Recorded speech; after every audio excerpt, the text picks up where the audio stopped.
علیکم و رحمت الله و برکاته. برادرای عزیز گرامی، دوستان، هموطنان، ملت شرف تاجیکستان، ملت با آر و با ناموس تاجیکستان، ملت با غیرت تاجیکستان، دیروز ما خبر از رادیو آزادی شنیدیم که پلات پایانی تاجیکستان دپوتات‌ها امروز قرار رئیس جمهوری خودکامه، رئیس جمهوری که امروز خودش رئیس جمهوری قلبکی است، خودش پیشوای ملت اعلام کرده است. اما برای چی پیشوای ملت اعلام کرده است؟ آیا برای که طول 24 سال شد مردم تاجیکستان سوید ندارند، برای این تو پیشوای ملت کردی؟ خطر طول 24 سال شد مردم تو در تاجیکستان مرده است و مردم تو در تاجیکستان نمیرد و مردم تو در روسیه مرده است و مردم تو امروز در روسیه عذاب و مشقت دارد. برای این پیشوای ملت کردی؟ برای ملت چی تو تیاری کردی؟ چی برای ملت چی بهبودی کردی؟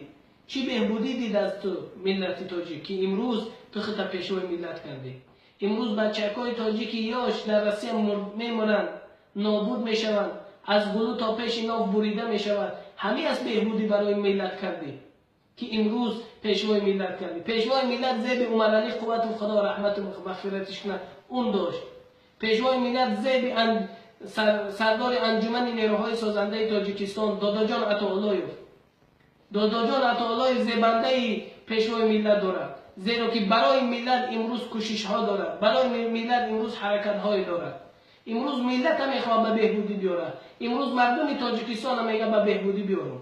امروز چی بلا رسیده است که یک آدمی که امروز برای مردم تاجیک خائن است و خیانت میکند پیشوای ملت میمونه؟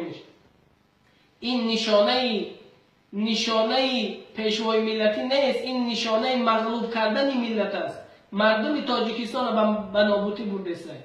انا بیایید امروز داداجان عطااللهیف رهبر انجمن نیروهای سازنده تاجیکستان را اینا ما بگیم که پیشوای ملت است. این فخر ملت است.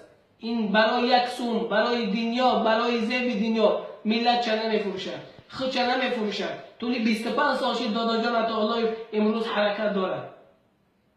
امروز جوانهای مبارز پیدا شدند در عوض گدایف شرافیدین، صابر ولیوف، سهراب ظفر، نمیدونم جگیور و دیگر غیر برادرها. امروز اینها حسین اشروف و محمد صابر عبدالقادر دیگر شخصیت ها اینا برای بهبودی مردم تاجیکستان در زیر انجمن نیروهای سازنده تاجیکستان جمع شدند. عبدالملیک عبداللهجانوف یکی از پرزیدنت های سال 94 سال و خواست پرزیدنت شود، پرزیدنت شد، رعیت گرفت، اما از فرار کرد از تاجیکستان به خاطری که بالای اون مشقت آوردند. عبدالملیک عبداللهجانوف امروز با انجمن نیروهای سازنده تاجیکستان یک جای است، در قوت مردم تاجیک است و مردم تاجیک دوست می‌دارد، با مردم تاجیک است. داداجان عطااللهیف و دیگر شخصیت های امروز پشت پرده است، اونها هم با انجمن نیروهای سازنده تاجیکستان یک جای میشوند. بیاین برادرای عزیز گرامی با انجمن نیروهای سازنده تاجیکستان یک جای شیم، وطن ما آباد کنیم، ملت ما آباد کنیم، سرزمین ما آباد کنیم.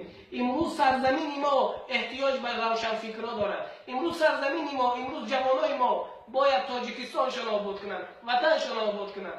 انجمن شما را ندا دارد، انجمن طفلی است که نو پیدا شده است برای آبادی، برای غارتچی‌ها را، دزدها را، قتل کنها را، تهمت کنها را از سر دولت تاجیکستان نیست نابود کند.